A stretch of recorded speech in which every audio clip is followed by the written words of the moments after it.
Hi, this is the voice, Michael Chavello. You're listening to the Premium Oddscast, hosted by leading MMA odds maker Nick Kalikas, fight scientist and author of Fightnomics, Reed Kuhn, and MMA journalist Brian Heminger. The absolute best UFC betting info, hits, statistics, and analysis from the most respected authority in mixed martial arts betting, MMAoddsbreaker.com.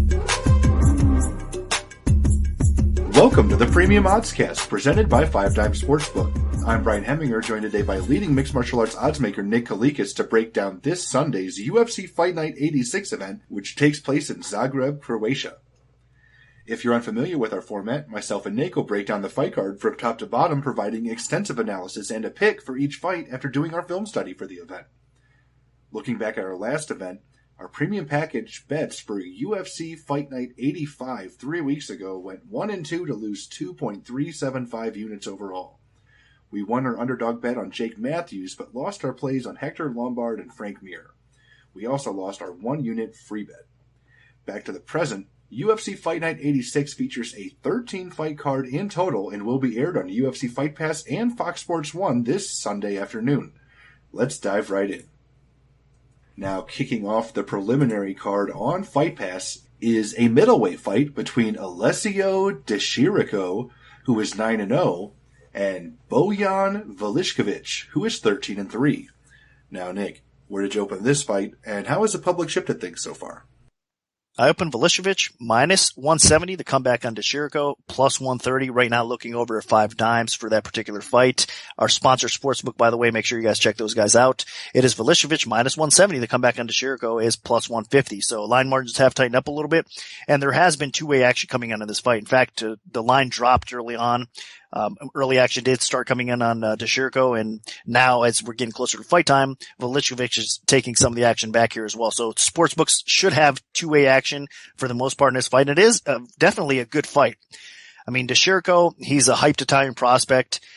Obviously, in the European scene has kind of a weaker level of competition, so that's a negative for him. But overall, I've been pretty impressed with what I've seen. He's definitely a talented prospect. I mean, he's a type that's a pretty well-rounded prospect as well. On the feet, he's got good footwork and movement. He's got kind of a kickboxing type of style. And he sets everything up usually with his lead jab, to set up the rest of his strikings. He throws kicks often as well. And really, when it comes to the ground game, he shoots in for single legs, double legs often, and he does utilize wrestling. So he's one of these type of European prospects that has a complete game, still a little raw, still improving on some areas for sure, but overall he's got decent cardio to go along with it, and he has some sub skills. So, I mean, a complete package. A guy is only 26 years old, I believe, so he's definitely got some room to improve, and now coming into the UFC, I'm sure his game will step up even more so. But he's facing a very tough opponent in Velickovic here. Another guy that's obviously he's a former RFA welterweight champion. He recently actually won that crown, so he's more well-known, I guess, to the American-based audience because he's been on Access TV fights as well. And he's a very solid young veteran. I mean, he's only 27 years old. He's faced better competition, and he's been around the sport longer, training with pretty much good teams. American Top Team was one of them. Now he's training at Elevation in Colorado as well. So he's surrounding himself with definitely some good training partners and along the way, and he's getting better and better. He's really has ability in all areas as well. He's got the kickboxing skill set on the feet as well. He's got takedowns and submission skill. So a lot of similarities between these two for sure. I just think Velickovic is a little bit ahead of Desiro right now. I think he's a little bit more dangerous as far as pure submissions go. And I think he's just a little bit more, I guess, ahead of the curve. I mean, he's faced better competition, so he knows what to expect. He can adapt during different circumstances as well. Now, there is a problem with Velickovic. He can be put on his back, and Desiro has decent enough wrestling that might be a possibility here. I mean, I think he could end up in top position, but Velickovic is one of these guys that's really hard to hold him down. He usually scrambles out of a bad position and ends up on top himself. So I think that's probably going to happen here as well.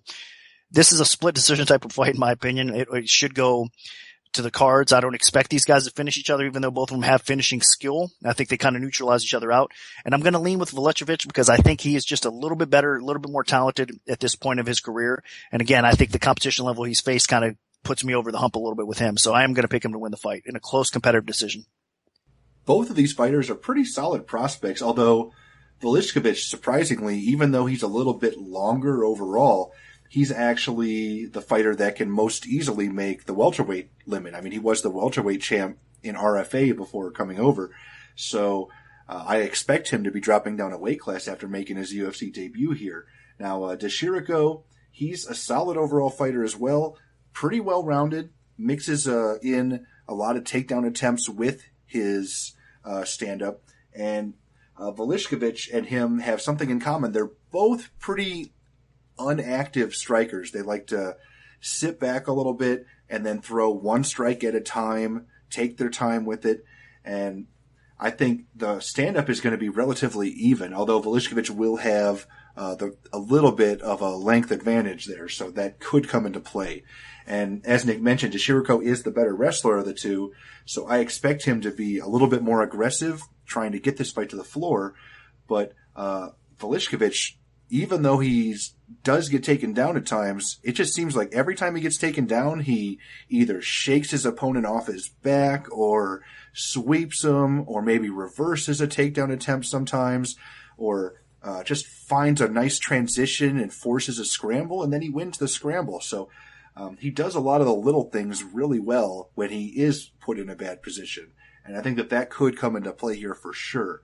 And honestly, the biggest thing that is helping Valovich the most is the fact that Valovich has been competing in the United States against solid competition, and he used to train at American Top Team, and now he's training at Team Elevation.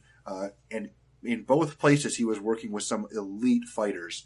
So I'm expecting Valovich to go out there and not be overwhelmed one bit because of the competition and the level that he's been fighting at already. So even though he could potentially be dropping down to the welterweight division after this fight, I think Valovich is in a good position to pick up a win here, as long as he can avoid being put on his back for extended periods of time, and as long as he doesn't get caught with something big. Valovich should be in a good position to pick up a win in his UFC debut. Now moving all the way up to the heavyweight division, we have Jared Cannonier, who is 7-1, taking on Cyril Asker, who is also 7-1. Now, Nick, what's the MMA odds maker's perspective on this one? Up in Cannonier, minus 190. The comeback on Asker, plus 150. Early action, again, both ways on this fight as well, but right now over 5 times. Cannonier is down to minus 150. The comeback on Asker is plus 130. So dog taking a little bit more action right now as we get closer to fight time as well. And, man, I do think it's pretty close competitive fight. I know Cannonier is a little bit more popular amongst, obviously, the American fans, and he made his debut losing to Jordan.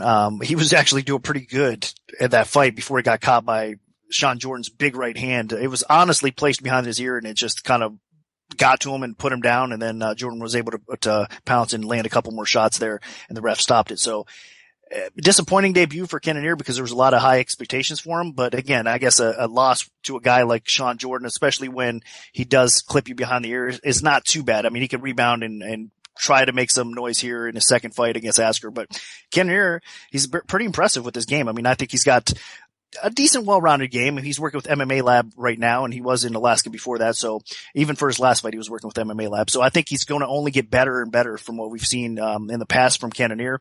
He's got a pretty complete game, like I just mentioned. I mean, he's capable of knocking people out on the feet. He has a ground game to go along with it. He has some submission skill as well. So he's a pretty complete fighter. I think I do like his footwork and his boxing overall. He's got some speed, he's got some power, and he's got that killer instinct. So that's going to bode well for him.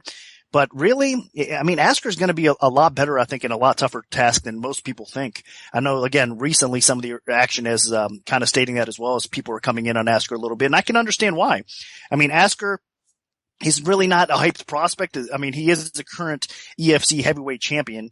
And of course, that league hasn't really produced a ton of talent or a ton of victories thus far in the UFC, but still, I mean, for a South African circuit, it's not bad. But what Asker has is a past in boxing, so he's got some decent boxing experience, and you could tell. I mean, he definitely has some decent hands. He's got some power behind him as well. He's got some jiu-jitsu skill. I believe he's a purple BJJ.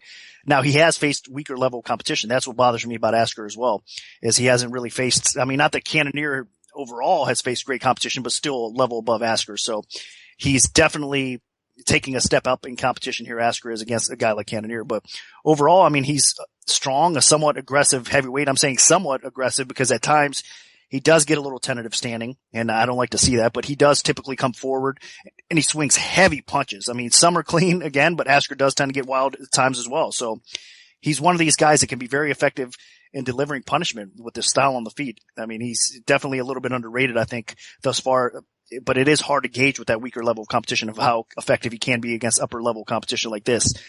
Only negative really is that he definitely leaves some openings on the feet when he is aggressive. I mean, his strike defense isn't that great, but one thing that did impress me is, I mean, he gets hit, which is not a good thing ever, but he's the type of guy that has a pretty solid chin. I mean, he's the type of fighter to me that looks like he gets hit and he actually enjoys it, which you don't really see that all that often, these days. So he's the type of fighter that kind of motivates him and wakes him up a little bit more when he does get tagged. So he's got a pretty good chin. He's an aggressive guy. He has some power. He does shoot in for his double leg takedowns, usually up against the cage, or, he'll try to time it right and get the fight to the floor. And against his competition thus far, he's been successful doing so. Against Cannonier, I don't think it's going to be as easy. So it's going to be tough. But I mean, once on top, Askar does lay down some decent ground and pound and looks to finish you by sub as well. So Askar, a pretty complete fighter. Still has a long way to go overall. I mean, he's still a little bit raw for sure, but his matchup with Cannonier is definitely going to be close because both these guys pack a punch. I mean, if we've seen Cannonier get put out with Sean Jordan, again, Jordan has a ton of power. Askar, he might not have Sean Jordan power, but he's got enough power to make things interesting here as well. So this is not an easy fight at all. I'm going to slightly lean towards Cannonier because I think if it does hit the scorecards, obviously this total is around 1.5. So not expecting it to go. Either one of these guys can clip each other along the way and knock each other out. But if it does hit the scorecards, I think Cannonier will outpoint him. Askar is going to be, again, aggressive, trying to push a pace a little bit, but I think Cannonier probably outpoints him there. And I think his speed and his striking advantage, and again, a little bit higher level of competition is going to make me lean his way a little bit more. But this is not a fight I'm confident in at all. I think Askar is a tad bit underrated here, and I wouldn't be surprised at all if he wins this fight. So I'm going to pick Cannonier to win, though. At this stage, I just think he's a little bit better. Jared Cannonier got a bit of a raw deal in that UFC debut, as Nick mentioned. He was doing great against Sean Jordan. Even better than he looked on his fight film. I mean, the guy was light on his feet. He moved around very well. He was getting in and out. It seemed like he was finding his range and had the potential to be pulling off the upset. And then Jordan clipped him right behind the ear and he went down. So, but he was looking good, and I think that he actually still has a pretty good future in the UFC heavyweight division. Now, his opponent here, Cyril Askar, he's a little bit better than most fighters that come out of the South Africa Fight League, and I will say that if he can get on top of Cannonier, get some takedowns, and get top position, he could be in a good position to pull off a win. That being said, if this fight stays standing, Cannonier is just going to be so much quicker and smoother, and his movement's going to be so much better. I don't see Askar getting much going on the feet. He does not like being pressured. He's hittable on the feet. Askar does have a little bit of pop on the feet, and he does have some boxing fundamentals. He can swing pretty hard, so he'll have a puncher's chance. But for the most part, it should be Cannonier's world if they remain standing. Now, we haven't seen a lot of Cannonier on the ground yet, and if Askar gets him on his back, Askar's biggest threat absolutely is top position, ground and pound. He does a really good job from there in almost all of his fights that he's picked up victories. So as long as Cannonier can avoid, just getting clipped by a Hail Mary or getting put on his back, then I think Cannonier just sails through this fight. But stranger things have happened. Askar is not a bad fighter, and I think more than likely Cannonier is probably going to end up winning a decision unless he lands something really heavy, because Askar's chin seems to hold up pretty good. So I'm going to pick Cannonier, but just be a little cautious because, again, while he's looked good, anything can happen in heavyweight MMA, as many of you know. Now, the main event of the Fight Pass prelims will be a featherweight contest between Rob Whiteford, who is 12-3, and Lucas Martins, who is 15-3. Now, Nick, where did you open this fight, and how has the public shifted things so far? I opened Martins -150, the comeback on Whiteford +110, and right now looking over 5 dimes, it is -120 for Martins. The comeback on Whiteford is even money, so line margins tightened up a little bit, only a 10-cent drop in the dog, and there is some two-way action coming in. Split opinions on this fight as well.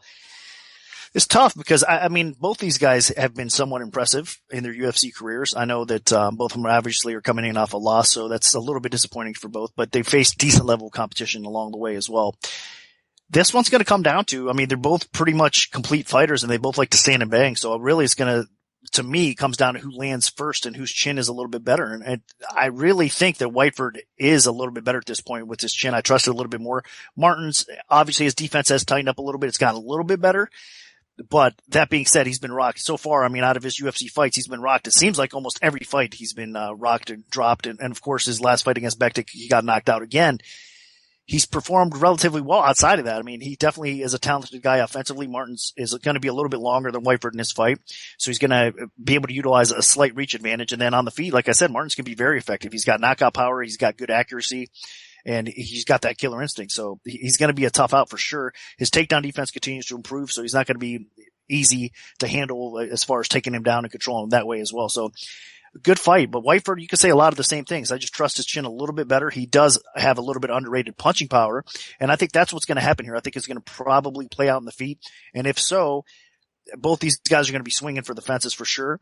But I think Whiteford, his chin is going to hold up a little bit better, and I think that his power is going to be enough to probably stop Martin's along the way. So should be a competitive fight. If it hits the scorecards, we might see a split decision type of fight. If not, I think Whiteford probably ends this inside and probably catches that chin of Martin's and puts him out. So tough one again here, but I do lean towards Whiteford. I just trust his chin. Basically, that's what it comes down to more than anything else. I mean, on the ground, they should neutralize each other a little bit. Both have some submission skill. Both have okay submission defense in general. So I don't think that's going to be a factor. It's going to come down to stand up, and Whiteford's just a little better. So I'm going to go his way. These fighters are actually pretty similar. Neither Whiteford or Martins wants the fight to go to the ground. Neither of them have amazing conditioning, and both pretty much like standing and banging. Martins is a little bit more diverse with his attack. He'll mix in some more kicks. Whiteford, on the other hand, though, is, in my opinion, a little bit crisper and a little bit more powerful. And he does have the better chin of the two. So if you throw those factors in, it seems like Whiteford will be in a really good position here, especially with Whiteford already training and competing in Europe for his entire career. Martins will be moving into hostile territory, even though, Whiteford obviously isn't from Croatia. But I do think that this is Rob Whiteford's fight to lose. Lucas Martins, as Nick mentioned, does not have a great chin. Obviously, UFC debut, he got blasted by Barbosa. Most recently, he got TKO'd by Mirsad Bektik. And he's been hurt in multiple fights, most notably, the Alex White fight. So I think if Rob Whiteford comes in aggressive, he could put Martins away early.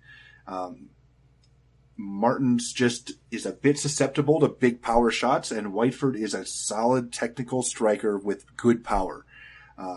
Now, if this fight moves into the third round, it could be anybody's game because both of them have faded pretty badly in fights, especially Whiteford. So that is a little concerning, but I think Whiteford can do enough to either win the opening couple rounds and take a decision or get a finish early. So I think Martins, unless he lands a big kick or knee or something, I don't really see Martins pulling this one out. So I like Rob Whiteford, and I think he picks up the victory here as a slight underdog. Now, kicking off the prelims on Fox Sports 1, we have a bantamweight contest between Filip Pesek, who is 10-1-1, and Damian Stazzi, who is 9-2. Now, Nick, what's the MMA Oddsmaker's perspective on this one? I've been Stasiak minus 140, Pesek at even money. Right now, looking over 5 times, Stasiak minus 120. Pesek is even money. So line margins tightened up a little bit. It went from basically a 40-cent line to a 20-cent line. And again, 2 action coming in on this fight as well. Nothing that significant and a lot of split opinions here. It should be a good fight. I mean, stylistically, these guys match up relatively well, and they're both similar in some ways. Obviously, Stasiak, he does have a karate type of background as far as stylistic on his feet. I mean, that's kind of what he has, an unorthodox striking style with when he utilizes that karate style a little bit, but he's more known for his grappling skills as far as actual MMA goes. I mean, he's the type of fighter that likes to get the fight down, grind his opponents out, and look for submission skills. So he is a complete fighter, but that's where he's dominant the most, is on the ground, really. Now, for Pesek, I think it's a little bit different. I mean, you could say a lot of the same things about him, but he's more in my opinion, he's more of a long-rangey striker. He's big for 135 pounds, so he's got that going for him. He does have a raw overall skill set still. He needs to develop a lot of in a lot of areas. He is going to be the hometown boy, so we should mention that he is from Croatia. So he's definitely one of their brightest prospects, especially in bantamweight for sure. And on the feet, he does really possess some problems because he's a bit unorthodox in his attack. He likes to use his boxing, but also throws well-timed kicks, and he throws them often as well. And he's got some decent accuracy, especially with his uppercut. I really have been impressed with how he throws that and times it well. So he can be very effective standing. And then on the ground, he does have some ground skill. I mean, he's got some submission skill to go along with it. The problem with him is sometimes on the feet, he leaves openings for himself to get put on his back. And once on his back, that's where he gets in some problems and he gets controlled a little bit by better grapplers. So that's the area he's still a little raw and still a little green at, and he needs to improve on. His takedown defense is getting better, and obviously he knows stylistically against Stasiak what's going to happen here. Stasiak's going to obviously be going for a takedown. So I'm expecting Pesek to actually be a little bit better and be prepared for this, but it's still going to be tough. I mean, I still think that even if he does sprawl and brawl well for a little while, eventually Stasiak is going to get the fight to the floor, and he's going to be able to at least grind out a decision, if not maybe even get a stoppage by sub. So another tough fight, another well-matched fight, because Pesek can definitely do some damage along the way. Then I honestly give him the edge if it does stay standing. And I think Stasiak might have some problems as the fight goes, at least getting the fight to the floor a little bit. So it's not going to be an easy task. But with all that being said, if they're evenly matched, I got to lean with the guy that has a little bit better ground game. That's Stasiak. So I'm going to lean his way. But another awesome fight and an awesome well-matched fight, like I said. So looking forward to it. Yeah, Stasiak's dropping down to the bantamweight division for this second appearance on the UFC. His UFC debut was at featherweight, competing against Yauts and Meza, and that was a competitive bout. Stasiak actually threatened early in the first round with submissions. He was working on the feet. He looked all right, and he was working for takedowns. He just ended up getting out grinded by the grinder, and ended up getting put on his back over the last half of the fight. Now, Pesek is not going to be threatening that. Pesek is long for the bantamweight division. He's about 6 feet tall, has a good reach. So Stasiak will have to be a little bit careful in this fight when he's standing, even though he does come from a karate background and he's a good striker overall. Really, the only way Pesek is going to win this fight is if it stays standing and if he's able to connect with some of his big shots. Pesek has power on the feet. He's, blown guys away with a big uppercut in the past. He's got decent kicks. So Stasiak will definitely have to be careful there. But Stasiak has really good spinning kicks. He's dangerous on the feet as well. Just I don't think he's as dangerous as Pesek. Now on the ground, that's I think where Stasiak's biggest advantage is. Pesek does not have good takedown defense. He's not very active off of his back. He'll occasionally look to give up position to try to escape back to his feet. And I think that's something that Stasiak can absolutely take advantage of. Stasiak has good grappling instincts on the ground. He passes guard. He looks for submissions. He lands strikes on the ground, and he has good takedowns. So this is where he's going to shine in this fight. The stand-up should be relatively even, but the ground should be a blowout for Stasiak. And as long as he doesn't gas himself out by being too aggressive on the ground, then he's either going to win a decision or pick up a stoppage on the ground, most likely. I think Stasiak should be favored tremendously because of how strong he is on the canvas. And he's not facing somebody that has a great ground game this time. So he should be in complete command the second this goes to the floor. So I'm going to pick Damian Stasiak. Now, moving up to the lightweight division, we have Mairbek Taisimov, who is 24-5, taking on Damir Hadzovic, who is 10-2. Now, Nick, where did you open this fight, and how has the public shifted things so far? Up in Taisimov, minus 280. The comeback on Hadzovic, plus 200. Right now, the line has been bet up some. Taisimov is now minus 360. Hadzovic, is plus 300. So more action coming in Taisimov's way. Not surprised at all. That's what I figured would probably happen in this fight. Taisimov has been performing extremely well in the UFC thus far. I mean, he only really had one bad setback in his career, in the UFC, I should say. So he's looked pretty good. And his last fight, obviously, was really impressive. I mean, I was surprised how easy that fight was for him against Patrick. I mean, he was able to dominate the guy on the feet. I thought Patrick would be looking for some takedowns and get the fight to the floor, and Tysonov just didn't give him a chance. He was all over him, and he looked great. So if that Tysonov shows up, wow, watch out. I mean, this guy's definitely, you know, he can win some fights and get himself lined up for a title shot eventually, no matter how deep the 155 division is, because Tysonov is one of those guys that he's a sniper on the feet. He moves well. He's got good accuracy. He's got good power. He's a smart fighter. Obviously, he's got good wrestling to go along with it. So he's a pretty complete fighter, and he's a tough out. And if that's a Tysonov again, we've seen that showed up against Patrick. Wow. Hadzovic's going to be in a tough fight. But that being said, I do like Hadzovic as far as his overall skill set go. And I think this guy is going to put on quite a show in his debut. I mean, the UFC matched him with Tysonov for a reason. They must think he can hang in there and perform relatively well. And I agree.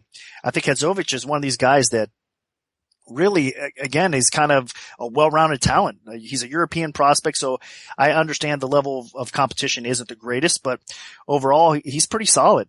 He's got decent size for the lightweight division. He's a powerful athlete. He prefers to keep the fight standing in the most part. I mean, his striking can be very effective. He's technical with skill and power to go along with it. So Tysonov, even though he's going to have the advantage on the feet and he's going to be able to, I think, land a little bit more frequently, Hadzovic is going to be game and he's going to give him all he has right back. So Tysonov has to be careful there. One of the most important parts of Hadzovic's stand-up game to me is his knees from the clinch. He's very accurate and capable of ending fights with his knees. So that's pretty interesting to see as well. And then also for Hadzovic, his wrestling is a bit underrated. I mean, he is constantly improving in that area, and I expect him to be even better. So, and Tysonov, we did see, like I mentioned before, against his fight earlier in his career against Perez, he was taken down, he was beat basically on the ground. I think Hadzovic is really going to see what Perez was able to do. I don't think he can replicate that exactly, but he's going to probably go for it. So he's going to mix in some takedowns for sure. And Hadzovic is also one of those guys that is kind of a slow starter. So I expect him to lose round one, but round two and round three, if he makes it out of round one, are going to be very interesting for Tysonov. I think this kid's going to be able to pick up the pace a little bit and give him a tougher time. So if this fight hits the scorecards, I could realistically see a split decision type of fight. This is not going to be a walk in the park, and I wouldn't be surprised at all if we see an upset here with Hadzovic coming through and pulling off the victory. But all that being said, I still got to lean with what I know, and what I know thus far is Tysonov has performed relatively well against solid competition, better competition, so I'm going to slightly lean his way. Mirbek Tysonov should be fighting somebody in the top 15, not somebody making their UFC debut. Now, I know Damir Hadzovic is a good fighter. He's probably the best prospect debuting on this card overall. And the problem is, though, even though Hadzovic is good and has fought really good competition, I mean, he's got fights against 3 UFC vets before he even made it to the UFC. And he's been fighting all the way up to middleweight even.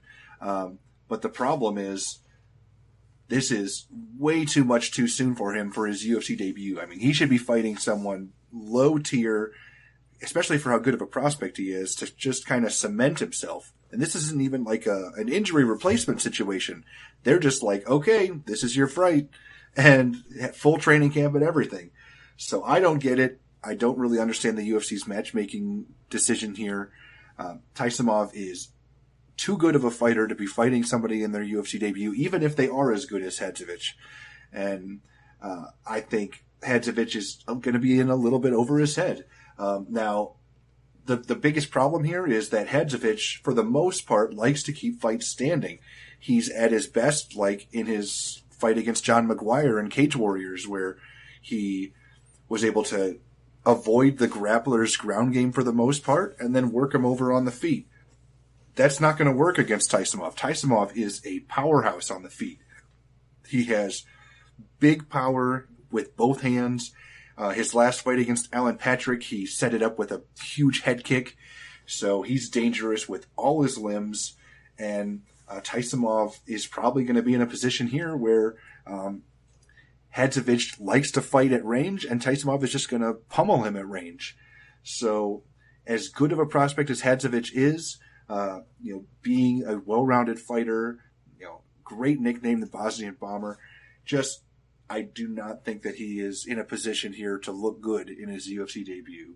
I think Mirbek Tysonov is a top 15 level UFC lightweight, and Hadzovic could be there someday, and he does have the size to really make an impact in the lightweight division. But this is just a bad matchup for him, especially for the UFC debut. So keep an eye out for Hadzovic, maybe over the next year or two. But I think he's going to start his UFC career on a loss. So my pick is going to be Mairbek Taisimov. Now dropping down to the bantamweight division, we have Ian Entwistle, who is 9-2, taking on Alejandro Perez, who is 17-6. Now, Nick, what's the MMA oddsmaker's perspective on this one? I opened Entwistle -120, Perez -120, so a pick'em fight exactly, in my opinion. And the betting public did come in early on and is still coming in a little bit more towards Entwistle. He's -145 right now, 5 dimes. Perez is +125. So more action coming in on the leg lock specialist. I mean, I'll tell you what, the guy is definitely nasty in that area. Entwistle, and to me, he's more of a one-trick pony, and that's the problem with it. And that's why he even opened this close, because he's definitely good at that one trick, though. I mean, he's won 7 of his 8 or of his 9 victories overall in his career by submission, and most of them were obviously with the heel hooks that he's got and the leg lock type of submissions. He's got a few rear naked chokes in there too as well, but still, that's what he excels at the most. So Entwistle is dangerous on the ground. You don't want to spend too much time with him there. He could obviously finish you, but he's got some flaws, and one of them is being cardio. The other, on the feet, he definitely needs some work still. He's got a little bit of power because he's a strong guy, but Perez, on the other hand, is the type of fighter that's getting better each fight. He's got confidence now. He obviously won the Ultimate Fighter, so that kind of bumped him into a good spot on the UFC roster, and he's been getting better and better. I mean, he's training with the likes of the guys over AKA, so I think that's just boosted him to another level as far as training, as far as mentally goes, and he's really been performing. I mean, if you look at his last fight against Jorgensen, I understand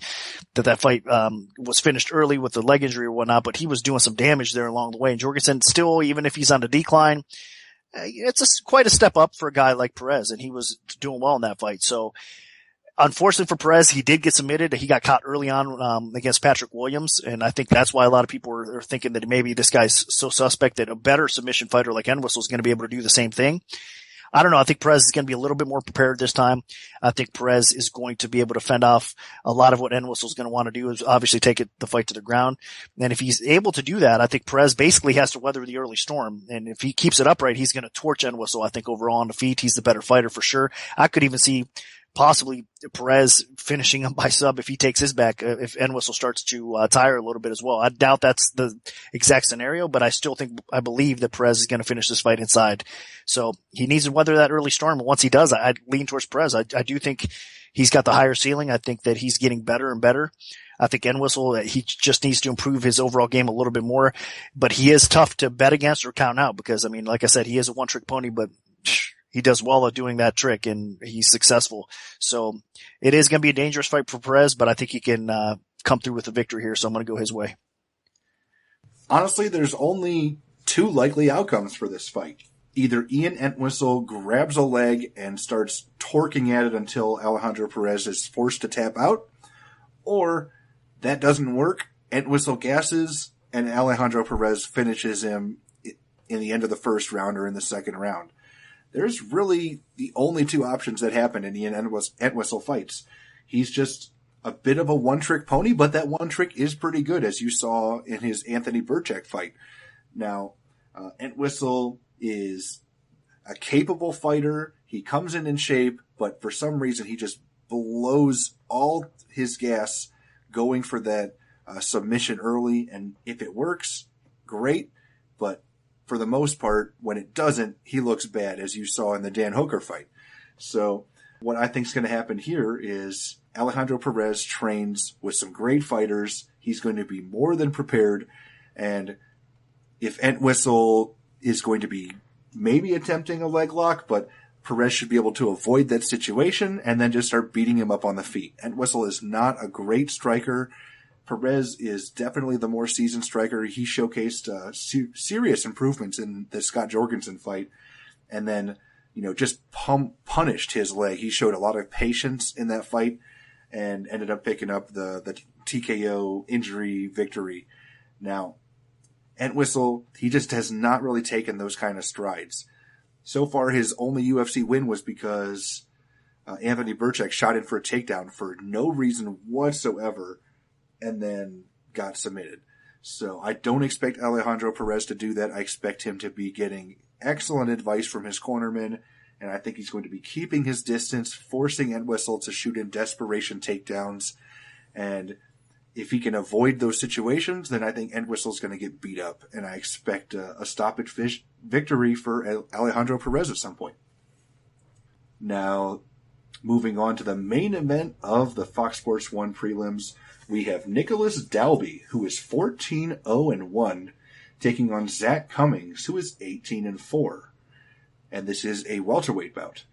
Now, Nick, where did you open this fight, and how has the public shifted things so far?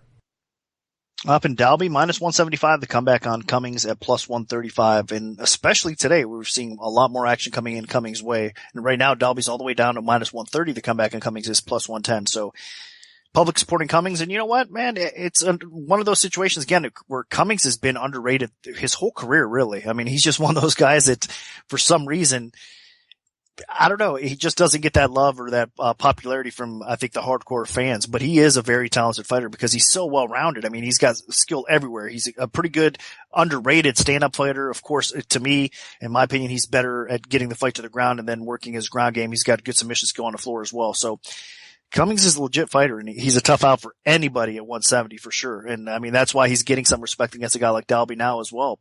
I think Dalby's one of these guys that has been on the radar for a lot of hardcore fans as well, before he made his UFC debut, because his success, obviously, in Cage Warriors. I mean, he was a Cage Warriors champion. He's definitely an impressive fighter because he's another well put together fighter as far as skill set goes. He's got KO ability, he's got submission ability, and he's more of a grinding type of style as well. So Dalby is capable of winning fights, especially on the scorecards, against a higher tier fighter. So this is going to be another barn burner. I think it's going to be another close one. If it does hit the scorecards, another possible split decision type of fight here. I've been going back and forth as far as a pure pick goes. I do think it's probably a dog or pass situation, according to odds, because it's hard to lay juice on either one of these guys. It's hard to be very confident, especially with the state of MMA judging. And I do think this fight does hit the scorecards.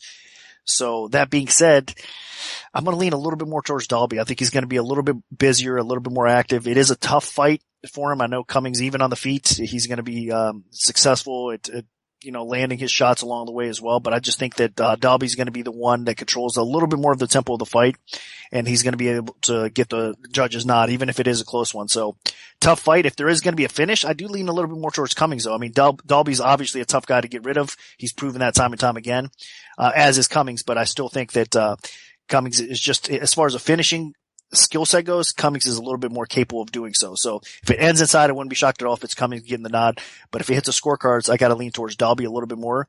And I do think it's going to hit the scorecard. So I'm going to go his way. And while this is a bit of a tricky fight, I think it's going to be more on the side of Zach Cummings. Now, Dalby is a well-rounded fighter. He's going to be a higher-paced striker. But Cummings should be able to hold his own on the feet, mainly because of the power that he packs. I mean, he's an aggressive striker. You saw that in the win he had in Chicago, where he just overwhelmed his opponent. And I think he could do the same thing to Dalby. That being said, Cummings' biggest strength is his ground game. I mean, he has solid wrestling and excellent jiu-jitsu. I mean, he can pick up some nasty submissions along the way. And while Dalby does have good wrestling in his own, I don't think he can match Cummings' submission strength.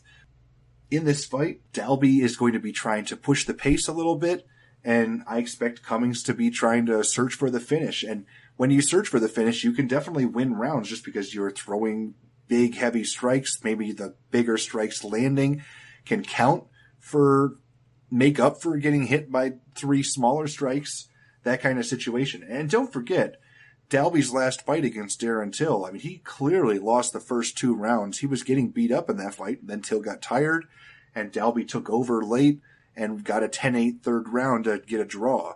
So Dalby is not infallible. He is a good prospect, but I think Zach Cummings has all the skills in the world to take advantage of that situation.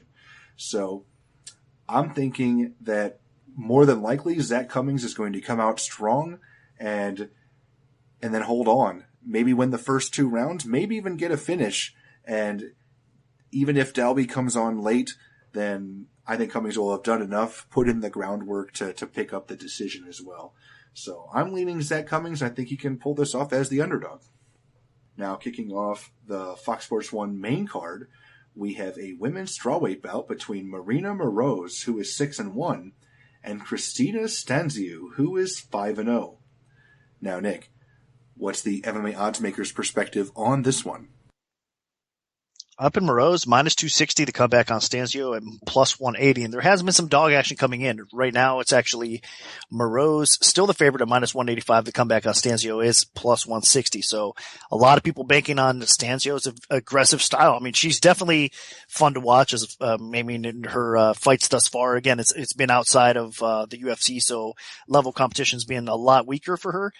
But that being said, I mean, before UFC, that Marose made her UFC debut, her level of competition was fairly weak as well. So that doesn't mean that these ladies can't be talented, or some of these prospects that are debuting cannot be talented. They definitely have some skill. And Stazzi, you could say that about as well. She's an aggressive, young, raw talent, basically. I mean, her striking is her best attribute for sure. She's wild and powerful on the feet, throws most strikes with intent to finish the fight, really. I mean, that's what's impressive with her.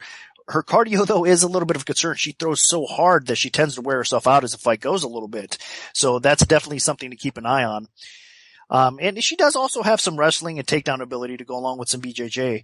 And she's aggressive, like I said, everywhere. As soon as the opening bell sounds, she's on it. So she definitely has some speed and power to go along with everything else. So she's gonna be a tough out. But the problem is, I think she likely gasses along the way, and she probably makes some mistakes. And if that's the case, Marose is a little bit more seasoned. I mean, Marose came into the UFC, everybody was expecting her to be really solely a submission type of fighter, but she's proven that her stand-up skill is not that bad either. She's capable of doing some damage and capable of fighting on the feet, but obviously she does excel at the ground game.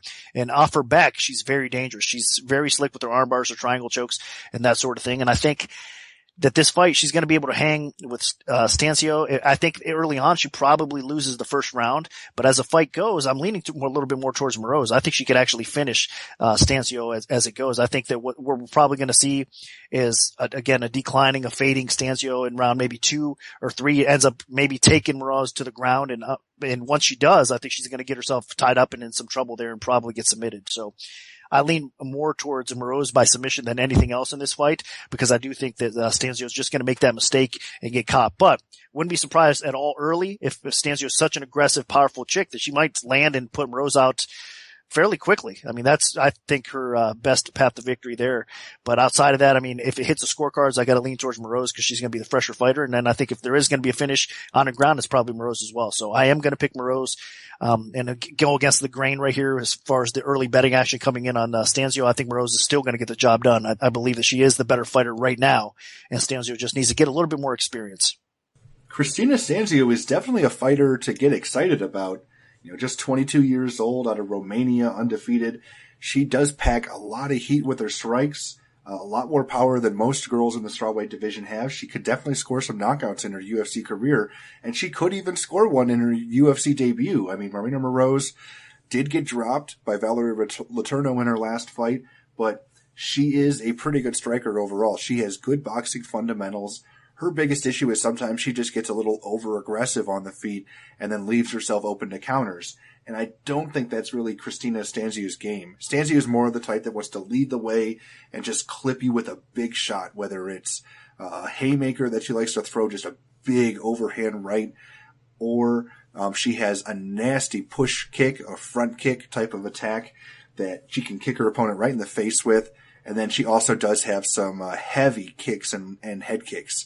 So I can definitely see Stazzi doing some serious damage if she connects with any of those huge shots. But as Nick mentioned, they take a lot of energy, and especially UFC debut, UFC jitters. I expect a huge adrenaline dump from Christina Stazzi at some point in this fight. And Marose has proven in her last fight that she can go the 3-round distance. Her conditioning held up, and her ground game is superb. So if Stazzi gets taken down, or if Marose even just pulls guard and then just starts attacking with an armbar, I can see Stazzi getting submitted there, or I can see Marose holding her own on the feet and winning a decision.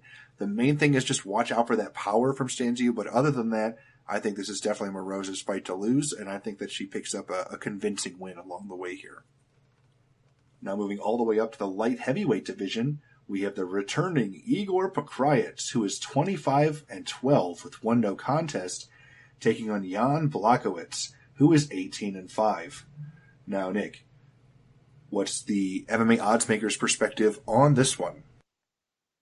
Up in Blachowicz, minus 385 per Krajicz, plus 265 right now. It's Blachowicz minus 370. The comeback in Krajicz is plus 310. So basically a lot of margins tightened up a little bit again. Two-way action coming in on this fight. I'm sure Blackwich's line might climb up a little bit. It's tough because I think the line is fairly set because Blachowicz is one of these guys that honestly might be a little bit overrated. I mean, we're expecting a lot coming into his UFC debut. He obviously has that great win over Latifi, and that kind of put him even more, I guess, gave him a little bit more hype in the public's eyes, accordingly. And then he's just been a little bit of a letdown. So Blachowicz is one of those guys that has the skill, has talent. He put off some decent wins in the European circuit. Then in the UFC, he's performed a little bit shaky thus far, even though you've seen definitely some good spots with him as well. But he is well-rounded. I think he is going to have the edge over Krajicz here in this fight. I mean, Krajicz is 37 years old. Not that Blachowicz is young. I mean, he's 33 himself, but Krajicz is definitely older than 37 in fight years. He's been getting clipped. His chin isn't as good as it was. Obviously, his just defensive ability overall isn't as good as it was, and that's going to be problems against a guy like Blachowicz. So I think Krajicz's best shot really is pulling off of just blasting Blachowicz right away and putting him down and putting him out, or even trying to possibly put Blachowicz on the ground and put him on his back for 3 straight rounds to grind him out. I just think it's going to be too tough because Krajicz obviously fades as well as the fight goes on.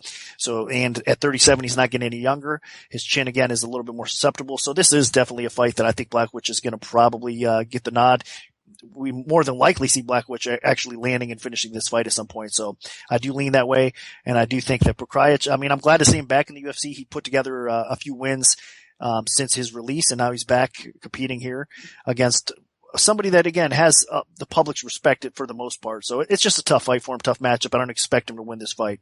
So I'm going to pick Blachowicz to get the nod here. Igor Krajicz is still the same Igor Krajicz. I don't think it really matters that he went out and picked up a couple wins over some scrubs outside the UFC. I mean, he's still a guy that went on a massive losing streak to end his UFC career the last time around. And it feels like they're really only bringing him back for nostalgia's sake because Mirko Cro Cop retired and they needed another higher profile Croatian on the card. And I don't think it's going to be a good day for him because Jan Blachowicz is probably very frustrated after getting in there against Jimmy Manua and against Corey Anderson and just getting stuck in clinch, grind fest, wrestling matches. And Igor Krajicz is not going to be wanting to do that. I think Blachowicz is going to open up here. Blachowicz should have the better kicking game. He should have the better wrestling if he wants to use it. And the stand-up should be relatively even. The only thing that Krajicz has going for him here is he probably has a little bit more pure one-punch power. But even there, Krajicz does not have a very good chin at this point in his career. And even though Blachowicz does not have a ton of power, I think he could still knock Krajicz out if he really wanted to. So I think what's going to happen in this fight is as long as Blachowicz doesn't make any major mistakes and doesn't get clipped, then he should probably pick up a TKO at some point or just a very one-sided decision, although hopefully it's a TKO because I'm not sure the decision would be that entertaining. So I expect Jan Blachowicz to bounce back from those tough last 2 losses in a big way here. So my pick is going to be Jan Blachowicz.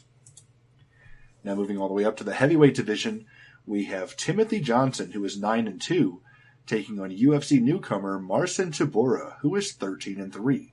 Now, Nick, what's the MMA oddsmaker's perspective on this one? Up in Tibura, minus 190, the comeback on Johnson, plus 150. Another spot where today there's been some action coming in, actually. It's Tibura down to minus 150 now. Johnson is plus 130, so a little bit more action coming into the dog. Early on, it was Tibura taking the action, though, and I think overall from the general betting public, Tibura is the guy that is going to get a little bit more respect, even despite the early action, or the action that was going on today. I think we'll still see more bets overall on Tibura. Not sure if I agree with it. I mean, Tibura, if you look at it, he's had some hype around him for a long time. He's a Polish prospect, and he's been pretty good. He's a well-rounded veteran again. He's got a very functional stand-up game, solid kickboxing overall. He's really a guy that likes to work inside and look for body lock type of takedowns as well. So he's a guy that excels more so on the ground, but he has a serviceable enough stand-up game that he could do some damage on the feet. He's pretty technical as well. And he's a smart fighter. I mean, he looks for the takedowns, and then once he gets the fight to the floor, his submission game is pretty solid. I mean, especially for a heavyweight, it's definitely above average. He's pretty sly on the ground as far as getting the submission win. So he looks for the ground and pound, looks for submission, and on the feet, you can't really, I mean, he's capable of outpointing you there as well. So you can't really get a huge edge over this guy. But one thing I did notice, he's definitely hittable. And when he fights a guy that he does have trouble taking the fight to the ground, like a guy like Johnson, which is obviously has a wrestling background in his own right, he does tend to struggle. And as the fight wears on a little bit, he becomes, like most fighters, I mean, he slows down to the point where he becomes a different fighter. He's not as effective. He's not as busy. He can get bullied a little bit more. And stylistically, this is just a bad matchup, I think, for Tibor. Even with all the hype and all the skill that he has, technically speaking, I just think that Johnson, he might not be the prettiest fighter at all. I mean, Johnson, he has a lot of raw power. And again, unfortunately for Johnson, I know that Rothwell just got cut recently and he's coming off of a loss to Rothwell, so that's not looking that great for him. I mean, if he loses here, we could see him getting cut as well, but I think he has a little bit more of an exciting style than Rothwell. So that being said, I'm just mentioning that because he is coming off that decision loss to Rothwell and he was controlled in that fight. But this fight's a different situation. I don't think Tibur's wrestling is going to be as good as Rothwell's was, obviously. I think Johnson is going to make this a fight, and I think if he doesn't get caught early, if he doesn't get submitted early in the fight, I think in round 2, round 3, Johnson takes over. And if it even gets to that point, and Johnson has sneaky knockout power. Again, he's not the flashiest fighter on the feet, but he is effective, especially when he gets inside close. I think Johnson's clinch game and his ability to dirty box a little bit and how much power he has behind some of those strikes will be effective enough to give Tibur a very tough, difficult time. And then if it does tend to go to the scorecards, which this is the type of heavyweight fight I think could, even though we are seeing a 1.5 round total, I think we could see it realistically hit the cards, or a late stoppage by Johnson is what I think is going to probably happen here.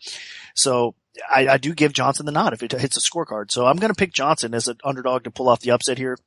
I'm thinking that he probably finishes it late, like I said, or pulls off of competitive, but I think a pretty clear decision win in round 2 and round 3. So my pick is going to be the underdog Johnson to get the win over the debuting Tibur. And I can understand why you might want to pick Johnson. I mean, his UFC debut, he was facing a pretty decently hyped Russian in Shamil Abdurrahimov, and Johnson had his way with him. I ended up picking up a round 1 TKO right at the end of the first frame and looked great the second that fight went to the floor. Now, before it went to the floor, he didn't look so hot. He wasn't that dangerous on the feet. So I think Tibur can hold his own with Johnson standing. And as long as Tibur doesn't get stuck on his back against Johnson, then he could be in a good position here. Now, Tibur is going to be giving up a little bit of size in terms of Johnson being about 15 pounds heavier than him, but they're the same height. I think Tibor has about the same reach as well. So that should be relatively a wash. But Tibor, I think, is slightly more technical on the feet, and he's definitely the more technical ground fighter in terms of submissions. I mean, this is a guy that has serious threats on the canvas. Like, he's not like an elite Brazilian Jiu-Jitsu artist, but when he gets on top of people, he usually makes them hurt, whether it's with some ground and pound, whether it's with submissions. The real question is whether he can get Timothy Johnson down. And I'm not 100% sure of that, so that is something we have to consider. And the other question is, can Timothy Johnson get him down? And I'm not 100% sure of that. So if that's the case, maybe the ground neutralizes themselves and we end up getting a stand-up fight. And Johnson is not a huge threat on the feet. So I could see Tibor winning a decision just with pure stand-up alone. But if he's able to utilize the rest of his game, Tibor should be able to win that as well. The big problem is, as Nick mentioned, Tibor does slow down a bit in fights. And Johnson does seem to come on strong, like he's just an aggressive type of fighter with a decent conditioning.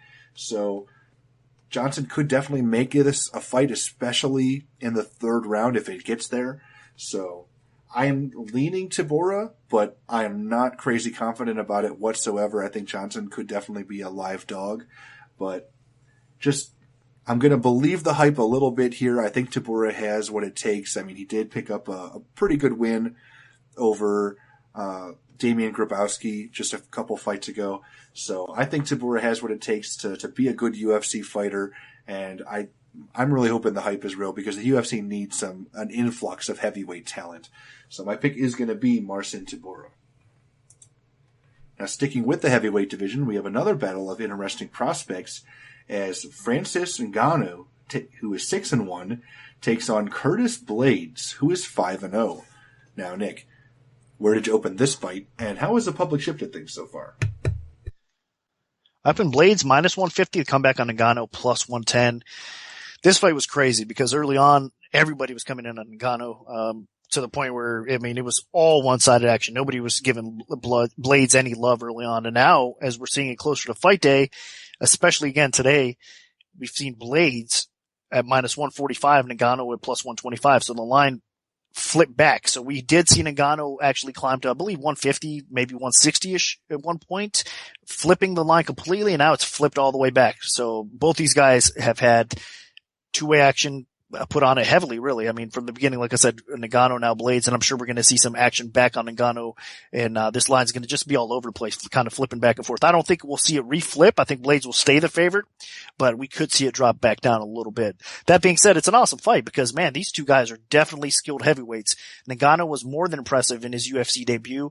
A lot of people were expecting him, and maybe not to have the greatest skill set as far as ability to keep the fight upright and do enough damage. But I mean, he proved that wrong. I mean, early on, he did have, I would say, kind of a little shaky start, but he got in his groove, especially when Oliveira was, getting tired and he was able to do some damage. And Ngannou's the type of guy that has been working his takedown defense, and he is getting better. You could see the progress that he's making for sure. And then on the feet, obviously, he's got a tremendous amount of knockout power. So this guy is legitimately a beast. I mean, he's strong, he's athletic.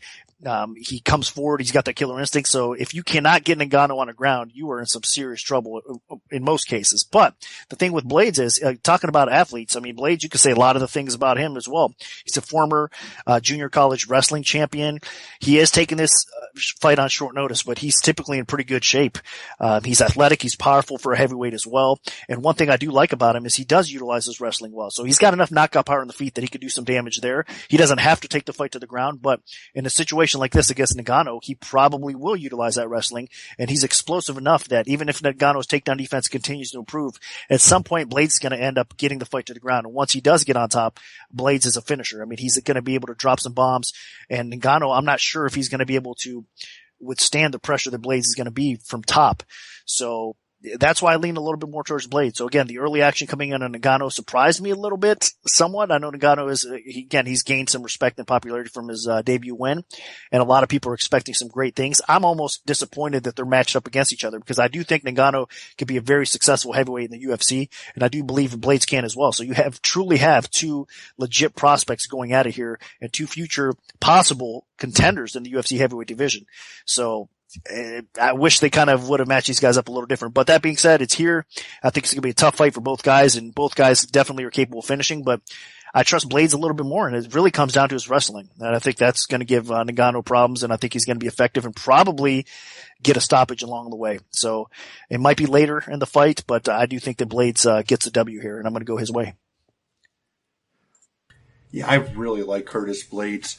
From watching the film on this guy, he is just so athletic and dangerous, and he is just getting better every time you see him. The guy has tremendous takedown ability. He was a junior college national wrestling champion, and it's transitioned very well to his MMA career. There aren't a lot of guys that can explode forward with a power double or single leg takedown and repeatedly put their opponent on their back like he does.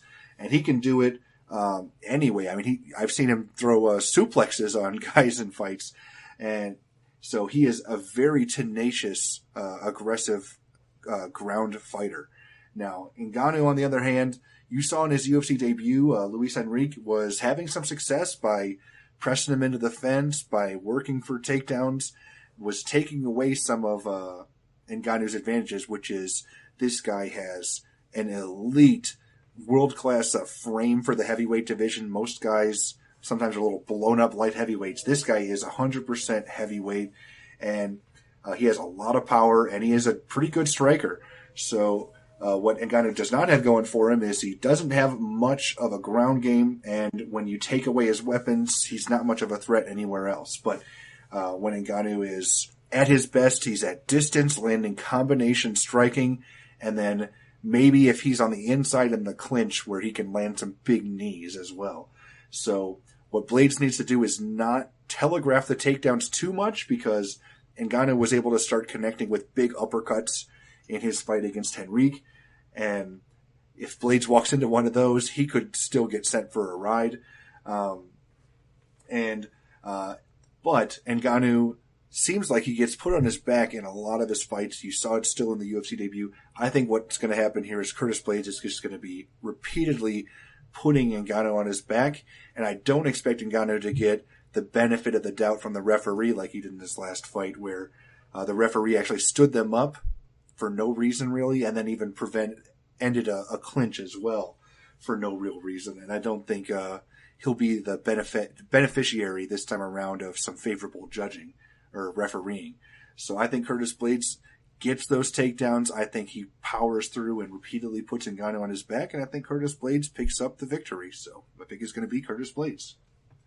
Now, sticking again with the heavyweight division with the co-main event of the evening, we have Derek Lewis, who is 14-4, taking on Gabriel Gonzaga, who is 17-10. Now, Nick, what's the MMA odds maker's perspective on this one? I opened Lewis minus 165 to come back on Gonzaga plus 125. This line was wacky as well. It got bet up right away to like 180, 190 for Lewis. Now it's come back down all the way. Lewis is minus 140 to come back on Gonzaga is plus 120. So two-way action again on this fight. A lot of the heavyweight fights have been kind of giving some crazy love as far as the betting window goes. A lot of split opinions too, because I mean, there's just, let's face it, most of these guys are definitely powerful enough to finish the fight at any time. And both these guys, or most of these heavyweights, are flawed a little bit too defensively. So that's why you're seeing some crazy stuff going on here with the movements. Now, Gonzaga, I've said this on actually the Before the Bell show I do with Frank Drake as well. He's the better fighter here. There's no question. If you look at who the more technical fighter, who the better fighter is overall, it's Gonzaga. I mean, the guy is better, I think, standing. I think he's obviously better on the ground as well. He's a BJJ world champion. I mean, he's elite on the ground, even though he finishes a lot of his fights by knockout. So Gonzaga has the advantage everywhere the fight takes place. I mean, even pure wrestling, everything. You got to give Gonzaga the advantage. But one thing he doesn't really have an advantage is probably chin. Now, Lewis, I don't trust his chin either, so I'm not saying Lewis has a great chin. Obviously, he's been knocked out a couple times in his career as well.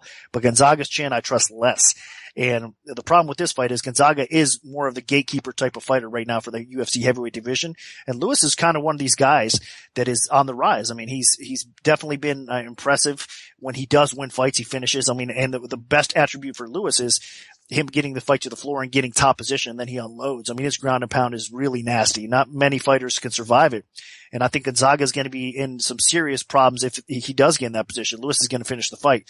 Standing up, I think Lewis has enough knockout power to land that one single blow to put Gonzaga out as well. Even though I think Gonzaga on the feet, honestly, overall is probably a little bit more dangerous because he is the better striker, like I mentioned. So Lewis really has to, I think, end up in top position. And now Gonzaga is the type of fighter that I said he's so good on the ground, but Lewis is one guy that's really difficult to hold down. So if he does scramble back out or get top position on Gonzaga is going to be in some serious trouble, as I mentioned. So for me, it's a tough fight because I'm going to have to probably pick against the better fighter. The better fighter is Gonzaga. I just like Lewis a little bit more here because I trust his chin just slightly more than Gonzaga. And I do think that he is on the rise, whereas Gonzaga, again, is more of the gatekeeper role. So this fight is matched. I'm not sure it's matched for Gonzaga to win it. I think it's more a match for Lewis to kind of keep his role going. And most of the time, if Lewis faces a guy he can knock out, he gets the job done. So Gonzaga is definitely a type of guy that Lewis can knock out. And I think that he probably does end up catching Gonzaga along the way. So not an easy fight at all, but I'm going to go against the grain. It seems like more people right now are taking Gonzaga. And again, the action's coming in that way a little bit more so as well. I'm going to go against the grain here as well. And I'm going to pick Lewis to win the fight. Yes, Gabriel Gonzaga is more of a gatekeeper in the heavyweight division, but the real question is whether or not Derek Lewis is good enough to pass that gate, and I'm not quite convinced he is. Now, we all know when Derek Lewis is at his absolute best, it's when he gets his opponent on their back and then just starts Donkey Kong ground and pounding them, and it works almost every single time. I mean, the guy just has ham hocks for fists. They do serious damage. You saw it in his last fight against Damian Grabowski. And pretty much every one of his UFC wins. I mean, the guy just tears through people when he gets on top of them and starts landing ground and pound. Now, against Gabriel Gonzaga, that could be a little bit more difficult. I don't think Gonzaga is going to be willing to give up easy takedowns. He is a solid overall heavyweight. Gonzaga should definitely have the advantage in the stand-up. Lewis is getting a little bit better in the stand-up, but again, that's still not one of his strengths. He has been knocked out twice on the feet in the UFC already, and Gonzaga definitely has the credentials to knock him out. He has good head kicks, good leg kicks. Gonzaga's a pretty solid punter overall as well. So I'm expecting Gonzaga to get the better of Lewis on the feet, and then if it goes to the ground, Gonzaga's a world champion level Brazilian Jiu-Jitsu artist. Now, again, those credentials mean nothing if Derek Lewis is on top of him just bashing away at his noggin. But if Gonzaga was able to get top position, Lewis could get in huge trouble. That is not one of his strengths, scrambling and all that stuff. I can see Gonzaga, getting full mount and then just raining hell down on Derek Lewis. But again, it all will come down to whether or not Derek Lewis can secure top position, because Gabriel Gonzaga has not done a whole lot in his UFC career from his back. So I'm not expecting any big crazy things from his back if he's in this fight against Derek Lewis. I think the second Lewis starts hitting him hard, the Brazilian Jiu-Jitsu credentials could go right out the window. But in this situation, I'd still expect Gonzaga to just not put himself in there. So I think Gonzaga is good enough to avoid that situation. I think he will be able to get top position if it does go to the ground, and on the feet, I think Gonzaga can outwork Lewis and potentially knock him out. So I'm leaning Gabriel Gonzaga. I think, as long as he doesn't eat a huge shot, because neither of these fighters' chins are very good, but as long as Gonzaga doesn't get clipped along the way, he should win this fight. So I'm going to pick Gabriel Gonzaga to win. Now moving on to the main event of the evening, also in the heavyweight division, we have Ben Rothwell, who is 36-9, taking on former champion Junior Dos Santos, who is 17-4. Now, Nick, where did you open this fight, and how has the public shifted things?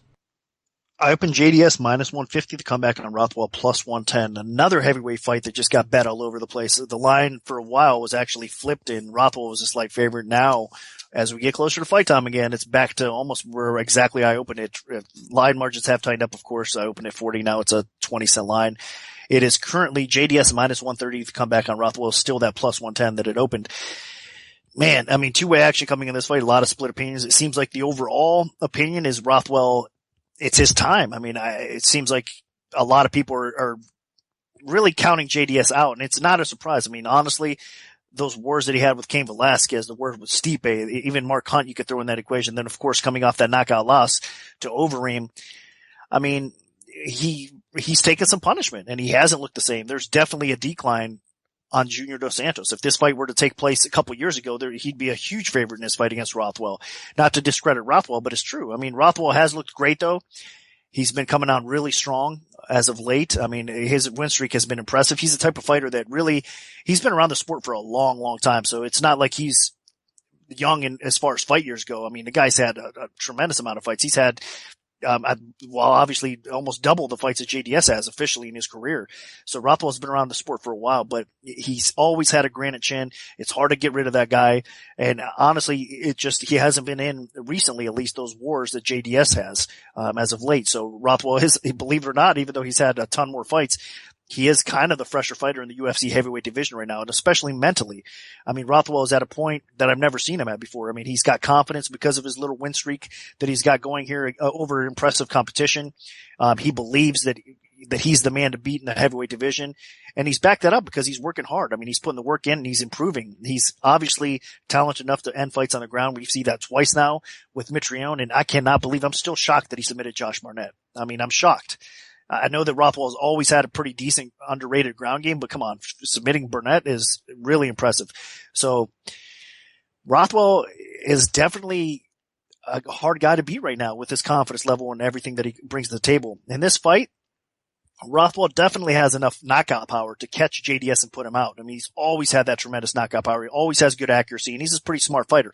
The problem with me with Rothwell is on the feet, which this fight is probably going to stay, he does have a tendency to be somewhat of a punching bag. He's a little bit slow on the feet, so he gets outpointed by a lot of the strikers that he does face, but he can absorb the punishment and then land that one big knockout punch, and he gets the job done, so he can be effective there. I don't know. I think JDS is still going to be effective enough, though, overall, that he's going to cause Rothwell some problems. I know JDS is still the better striker. Now, again, my question mark is, can his chin take it? I'm not that confident that he can, but overall, if he doesn't get knocked out, he's going to win this fight. Rothwell's not going to get this fight to the ground unless JDS makes a huge mistake and lets him take him down or gets in a bad position. I don't see that really happening. So I think the Rothwell submission streak ends here. And then on the feet, JDS is just simply the better fighter. I mean, he will outstrike Rothwell. He will obviously still land some damaging blows on the feet as well. He didn't lose his power, so he can be a very effective striker still. So this is another spot where early on I kind of liked Rothwell as well with all the momentum he's got going on. But everybody just kind of banking on Rothwell winning for sure, and everybody thinking it's easy money on Rothwell. It just kind of swayed me the other way. Maybe we see that spot where JDS, a lot of us underestimate him, think, oh, he's done, stick a fork in him. I mean, we're not going to see anything else from this guy. And then he shows up and we see kind of what we're used to seeing in JDS. So I'm going to keep the faith in JDS. I believe that he can last in this fight. He doesn't get knocked out. And if he doesn't get knocked out, he's going to win this fight. I think he wins on the scorecards. He can obviously beat most heavyweights, even win by knockout as well. So I'm still going to keep the faith a little bit. It's hard to be that confident in JDS, obviously, but I'm going to pick him to win this fight because I do think he is the better striker. And I do think he is the better fighter still at this point. So JDS is my pick.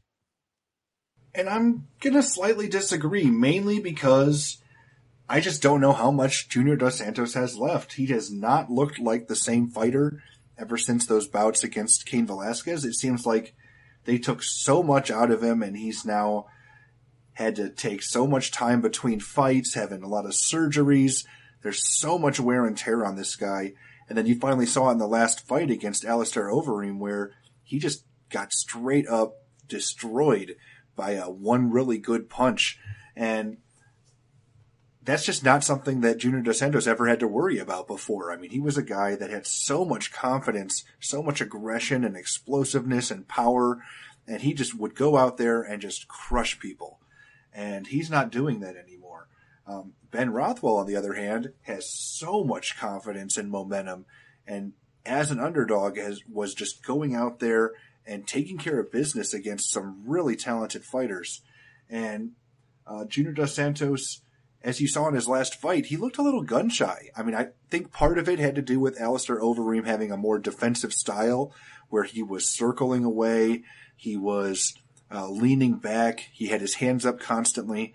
So there weren't a lot of openings for Dos Santos to strike, but I mean, that fight was crawling at a snail's pace before Overeem finally finished it late in the second round. I don't know if Dos Santos threw more than 10 punches in that fight. And if he is going to be that gun shy, if he's going to sit back and not be aggressive and, just start trying to be the Dos Santos of old, then there's going to be a huge window for Ben Rothwell to step in there and just overwhelm him. Rothwell is a fighter that is aggressive. He likes to push forward. He has a lot of power. He has a great chin, and he actually has an improving ground game. As you saw, his last two wins were submissions, including a submission of Josh Barnett, which is unbelievable. People are not talking about that enough. I mean, one of the best catch wrestler heavyweights of all time, and Rothwell was able to tap him out. So Dos Santos is going to have to be on his guard here, and if he does not open up a little bit this time around, then Ben Rothwell could just wear him down and win a decision just based on volume alone. Because even though Dos Santos has a history of throwing a lot of strikes, I mean, it just has not produced lately. You saw the Stipe fight could have gone either way, and obviously the Overeem fight was kind of an abomination performance from him. So it just depends on where you think Junior Dos Santos is at this point in his career, and I'm not quite convinced that he has a whole lot left in the tank at this point, just based on performance alone. So I'm leaning Ben Rothwell here. I think he can out-volume Junior Dos Santos, and I think even if it goes to the ground or even in the clinch, Rothwell could threaten with that nasty little guillotine choke of his. So I'm leaning Ben Rothwell in pretty much all the facets of the fight here. So I think he can pick it up and take care of business as a slight underdog. So that'll do it for our full event breakdown for UFC Fight Night 86. Part 2 of the Premium Oddscast featuring our premium bets will be out this Saturday following the weigh-ins. So stay tuned for that if you're an MMA Oddsbreaker Premium member.